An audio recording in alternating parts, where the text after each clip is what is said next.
आदरणीय श्रोतागण, देखिए, आयुर्वेद का सिद्धांत है दिनचर्याम निशाचर्याम ऋतुचर्याम यथोदितम आचरण पुरुष स्वस्थ सदा तिष्ठति नान्यथा।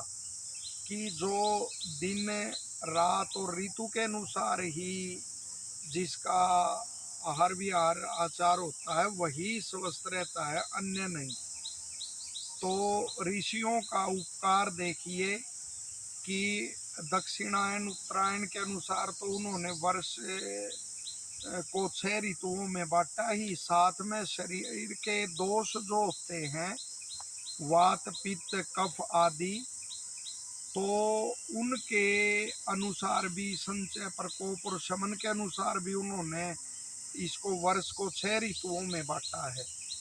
तो महर्षि सुश्रुत के अनुसार, जो शरीर के दोषों के अनुसार उन्होंने वर्ष को 6 ऋतुओं में बांटा। तो इस समय जो आषाढ़ और श्रावण जो चलेगा, तो उसको उन्होंने प्रावृत ऋतु कहा है।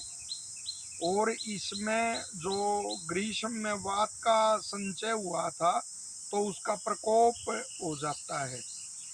वैसे भी आप देखोगे, यथा जैसे ऋषियों ने कहा है, यथा ब्रह्मांडे तथा पिंडे, जो ब्रह्मांड में है वही शरीर में है।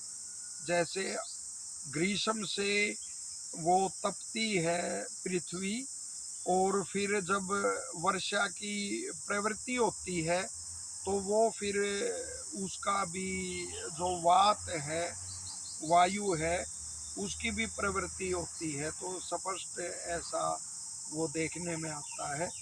तो इसी प्रकार शरीर में भी वात फिर प्रकोपित होता है इन 2 मासों में। तो जो वात रोगी हैं उनको विशेष ध्यान रखना चाहिए, और बाकी को भी ऋतु के अनुसार ही अपना वो आहार आदि का प्रयोग करना चाहिए। तो जो वात है उसका शमन, जो मधुर अम्ल और लवण रस है उससे वात का शमन होता है। तो ऐसे पदार्थों का आपको सेवन करना चाहिए।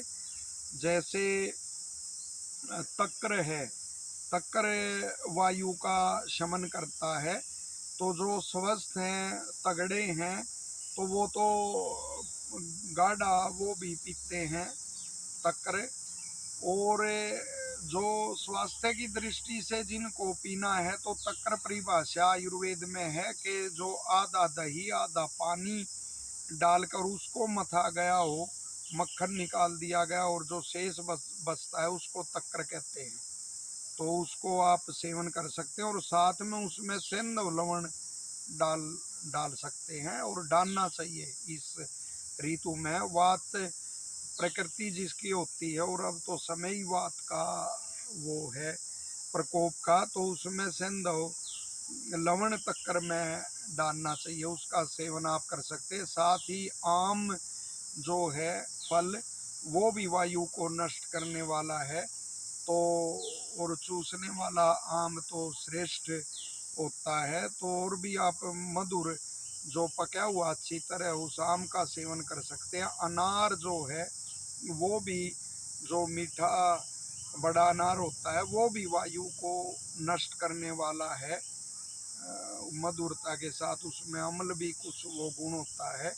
तो इन फलों का आप सेवन कर सकते हैं। और जो नित्य सेवनीय वो हैं, जैसे दूध, घी, मक्खन और गेहूँ, मूंग की दाल आदि, तो जो नित्य सेवनीय है उनका तो सेवन करना ही चाहिए। साथ ही मालिश, तेल की मालिश करने से भी वो वायु नष्ट होती है। तो मालिश का भी आप प्रयोग कर सकते हैं। और दिन में सोने से वायु प्रकोपित होती है, तो उसका भी वो ग्रीष्म में तो सो सकते हैं। अब जो ऋतु चलेगी उसमें दिन में भी नहीं सोना चाहिए, और ग्रीष्म में भी वो थोड़ा बहुत ही सोना होता है दिन में। तो ये वो करके, ये वो अपना के, आप नियम अपना के, और आप स्वस्थ रह सकते हैं। कि आशा और पूरी आशा है कि ये जो छोटी सी जानकारी आपको लाभदायक लगेगी। और आप स्वस्थ रहें, ईश्वर से यही कामना है। धन्यवाद।